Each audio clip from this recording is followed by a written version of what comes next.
बिस्मिल्लाहिर्रहमानिर्रहीम। अस्सलाम वालेकुम। आप सबको मेरे YouTube चैनल पर खुश आमदीद। आज मैं एक बहुत ही कॉमन मसले के लिए पेश हुआ हूँ। आजकल ये औरतों में और मर्दों दोनों में बांझपन का मसला बहुत ज्यादा है। इसका इस्लामी इलाज रूहानी इलाज ये है कि आपने 7 रोज तक सूरह मुजम्मल पढ़कर हर रोज बावजू होकर आपने पढ़ना है और किसी भी चीज पे दम करके खा लेनी है। और शुरू चांद से बाद नमाज सुबह यानी कि फजर आपने ये पढ़नी है 1 मरतबा। 7 रोज तक सूरह मुजम्मल किसी भी चीज पर पढ़कर दम करके खानी है।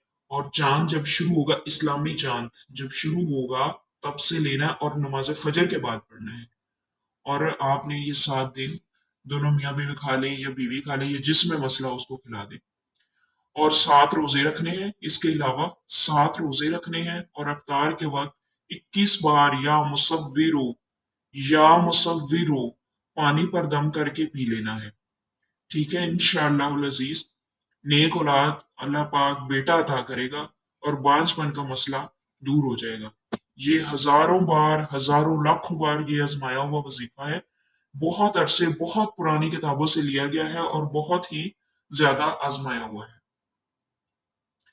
तो इजाजत हासिल करने के लिए चैनल को सब्सक्राइब करें, लाइक शेयर और कमेंट करें और मिलते हैं किसी अगली नई वीडियो के साथ। तब तक अल्लाह हाफिज।